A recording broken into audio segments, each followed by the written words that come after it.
Hi, this is Randy of Randy's Roost and the ByAnnie Bag Makers group on Facebook, and this is part 3 of ByAnnie's Close at Hand. So in this video I'm going to start off by showing you how to prepare the case front lining. So you're going to need the case front stabilizer, the case front lining, pocket A, pocket C, and pocket D. And we're going to start off by attaching the case front lining to the case front stabilizer. So just like we did before, we're going to center the fabric on the soft and stable and smooth it out, and we're going to sew all the way around the fabric about 1/8 of an inch from the edge. Okay, once that fabric is sewn to the soft and stable, you can trim the soft and stable even with the edges of the fabric on all 4 sides. Once that's trimmed, you can set that aside just for a moment. And now we're going to work on attaching pockets C and D to pocket A. By the way, I am on page 4 of the pattern. You will need the pattern to work on this along with me. It is out of print, but you can still get it at a lot of local quilt shops, either in person or online. Okay, so on the front of pocket A, you're going to need to mark a horizontal line, and you're going to look at figure 16. That's on page 4. On the right side, figure 16 shows you how far down to measure to make this placement line.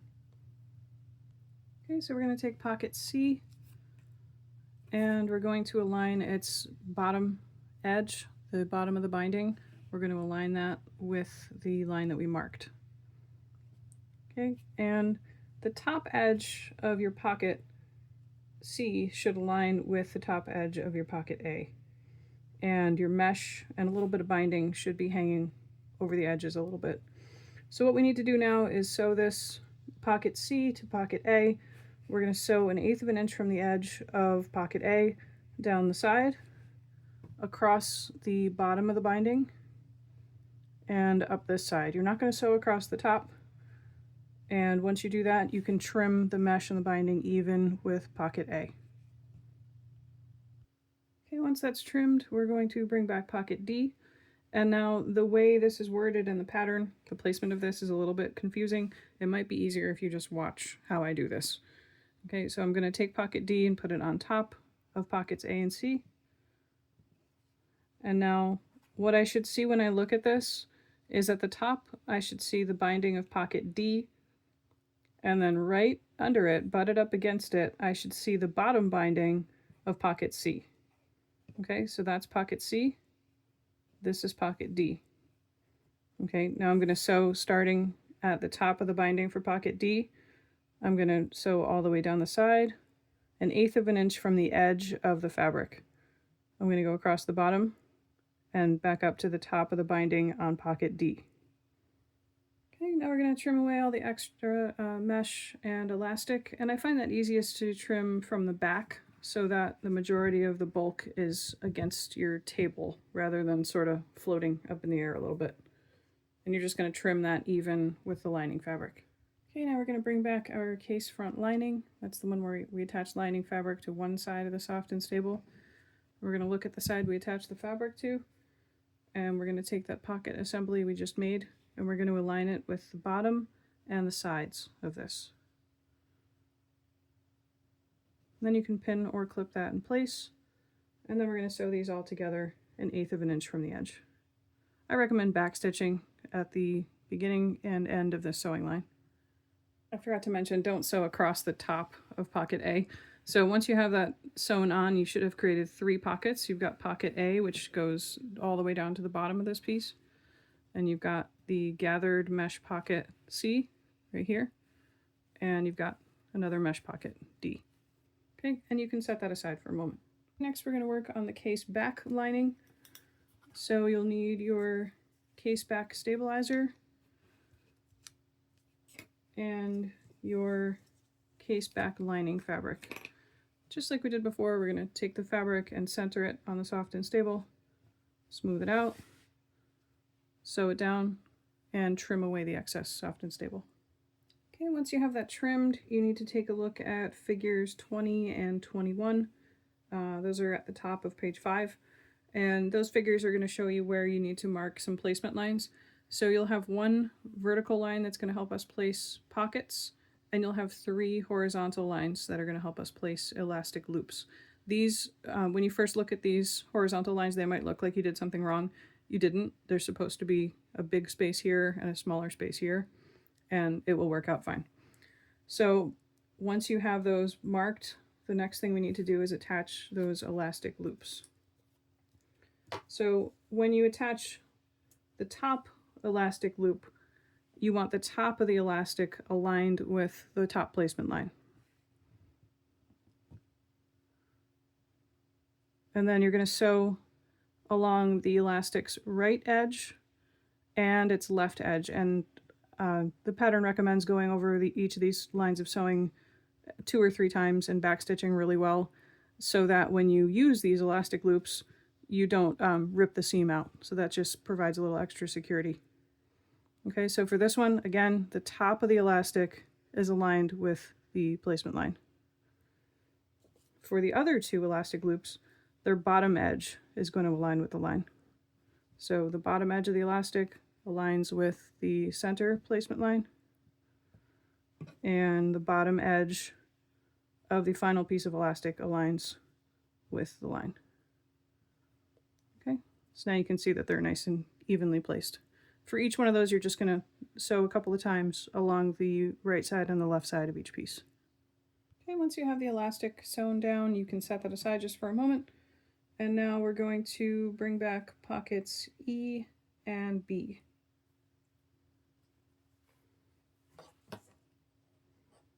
Okay, as we work with pocket B, you want to make sure that you have the top stitched side to the left.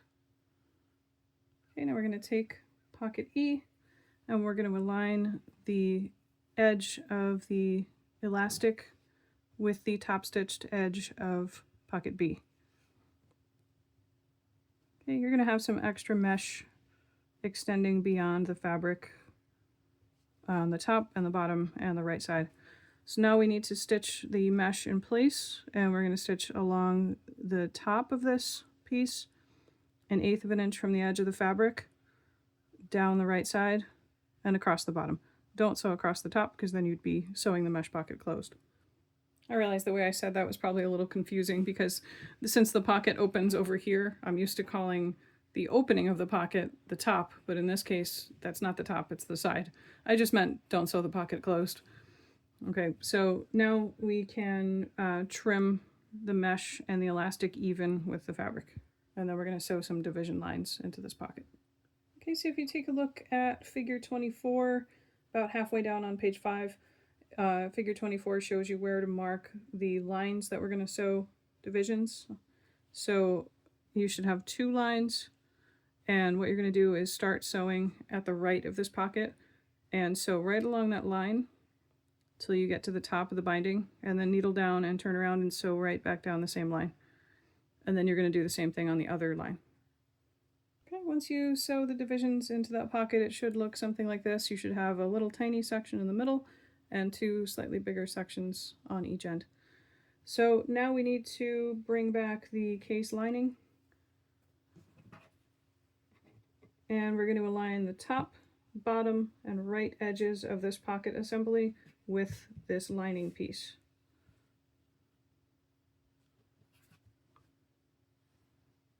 And then you can pin or clip that in place. And then we're going to sew these pieces together, starting right here. We're going to sew 1/8 of an inch from the edge across the top, down the right side, and across the bottom. And I recommend backstitching at each end. And then don't sew across here because this is going to make another little pocket back here. Okay, so our complete case back lining should look something like this. I told you this case has a lot of pockets. Some of them are almost kind of hidden, which is cool. So you have those 3 there, and then you have another bigger one back here. All right, so you can set that aside for a moment, and now we're going to prepare the case front. Okay, so we need to bring out our case front, which is main fabric, and we are going to attach outer pocket F to this piece of fabric.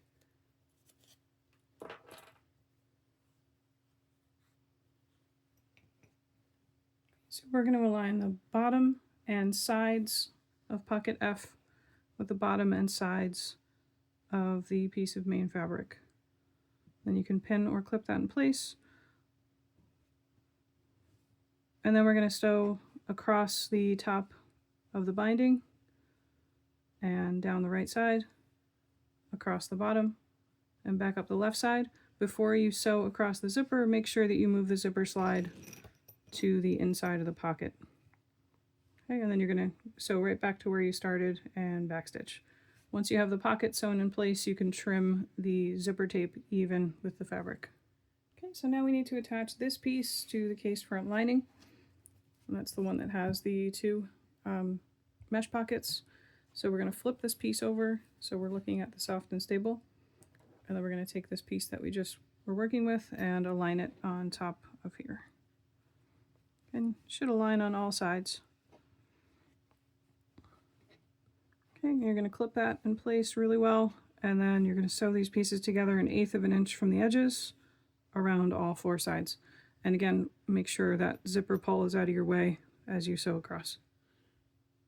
Okay, so our case front should look something like this. And what we need to do next is mark the centers of the top, the bottom, the right side, and the left side. And there are lots of different ways to do that. You do whatever works for you. I like to measure and then mark on the edge of the soft and stable with a small dot with a Sharpie.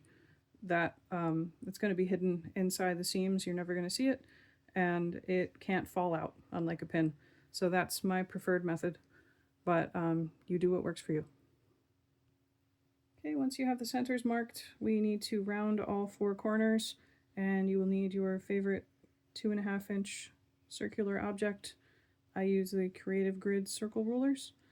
If you make a lot of bags, these are definitely worth the investment, in my opinion. They do go on sale from time to time at different stores and websites. So you're going to take your circle ruler and mark to round the corners. You're going to do this to all 4 corners.